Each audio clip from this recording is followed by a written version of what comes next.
እኔ ልጅ አንባቢ ሶሊያና ጥላሁን እባላለሁ። የእናቴ ስም አሸነፈች ነው። እኔም ጠራት እማዬ ብዬ ነው።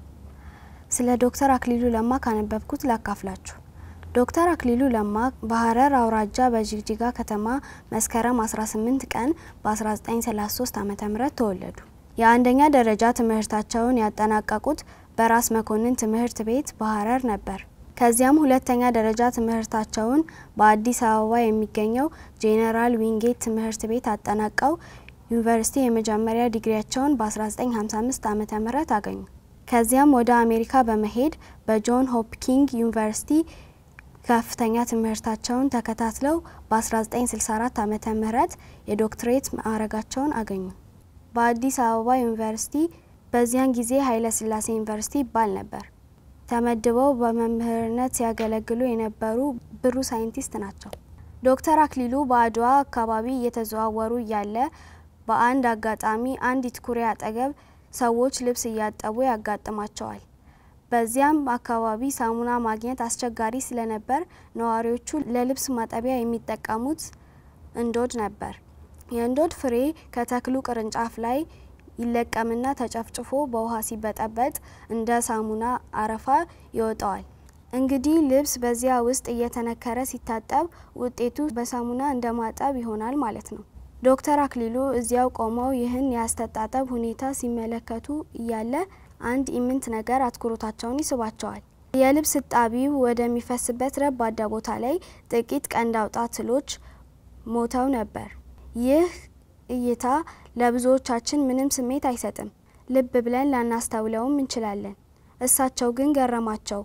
ከማጠቢያው ቦታ ከፍ ብለው ሲመለከቱ ግን የሞተ ቀንድ አውጣ አንድም አይታይም። ታዲያ እነዚህ ከአጣቢው በታች ያሉት ቀንድ አውጣዎች ምን አጋጠማቸውና ሞቱ ሲሉ ራሳቸውን ጠየቁ።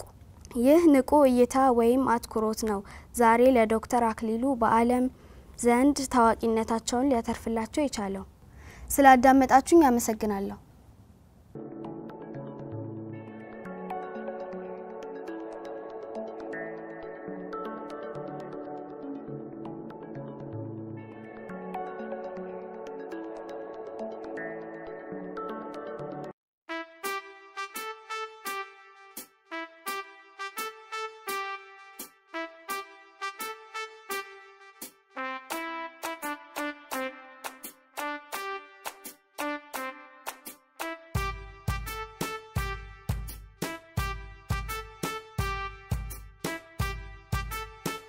እኔ ልጅ አንባቢ ብሩን ነቢያት እባላለሁ።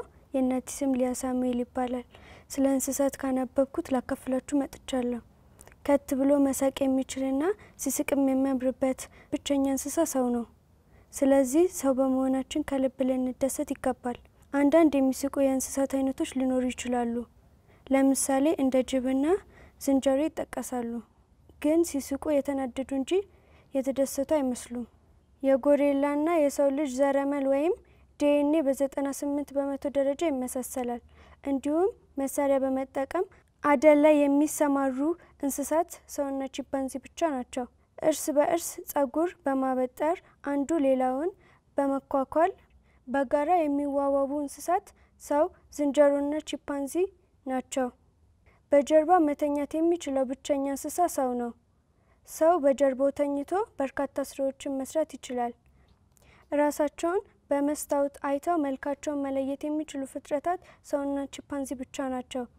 እንዲሁም ቀለማት አይተው መለየት የሚችሉ አጥቢ እንስሳት ሰውና ዝንጀሮ ብቻ ናቸው። ከሰዎች አልፎ እንስሳትና እጽዋት ሙዚቃ ያስደስታቸዋል። ለምሳሌ የምትታለም ላም ማራኪ ዜማ ከተከፈተላት መጠኑ በዛ ያለ ወተት ታመነጫለች። ፈረሶች ለስላሳ ሙዚቃ ያዝናናቸዋል። እንዲሁም ሙዚቃ የአበቦችን እድገት ልምላሜ ያፋጥናል። ተሰብሮ ሊቀነጠስ የደረሰ አበባ ለስላሳ ሙዚቃ ከተከፈተለት እንደገና የመጠገን እድሉ ከፍተኛ ነው። ስለዳመጣችሁኝ አመሰግናለሁ።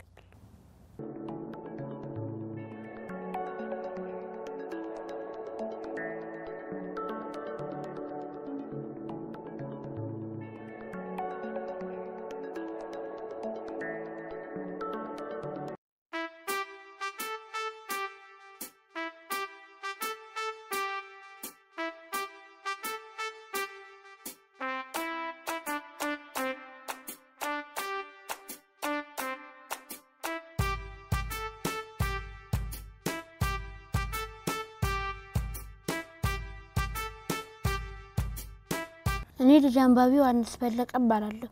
የእናቴ ስም የሺ ሰለሞን ይባላል። እኔ ግን የምጠራት ማሚ ብዬ ነው። ዛሬ ስለ አተነፋፈሳችን ካነበብኩት ላካፍላችሁ መጥቻለሁ። ሳምባ ከትላልቅ የሰውነት ክፍሎቻችን መሃል አንዱ ነው። ሳምባ ጡንቻ አይደለም፣ ስፖንጅ መሰል አካል ሲሆን አየር የመያዝ የመልቀቅ የመነፋትና የመተንፈስ ባህሪ ያለው የአየር ከረጢት ነው። አየር ያስገባል፣ መልሶ ያስወጣል። ሌሎች ስነ ህይወታዊ ተግባራትም ይኖሩታል።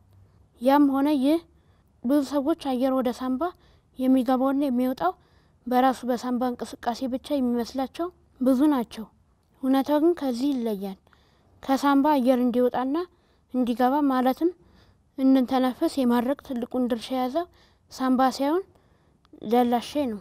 ደላሼ ከሳምባና ከልብ በታች ከሆድ ዕቃ በላይ የሚገኝ ሁለቱን ካቪቲዎች የሚለይ ብራና መሰል ስስ አካል ነው። ደላሼ ሲኮማተር ሳምባ ይነፋል። ደላሼ ሲለጠጥ ወይም ዘና ሲል ሳምባ ይተነፍሳል። ደላሼ ሲኮማተር ወደ ታች ዝቅ ስለሚል አየር ወደ ሳምባ ይገባል።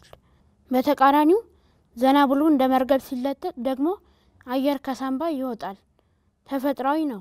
በዚህ አይነት ሜካኒካል እንቅስቃሴ አየር ከሳምባ ተነስቶ በአየር ቧንቧ አድርጎ ወደ ማንቁርት ተገፍቶ ይደርሳል። ስላዳመጣችሁኝ አመሰግናለሁ።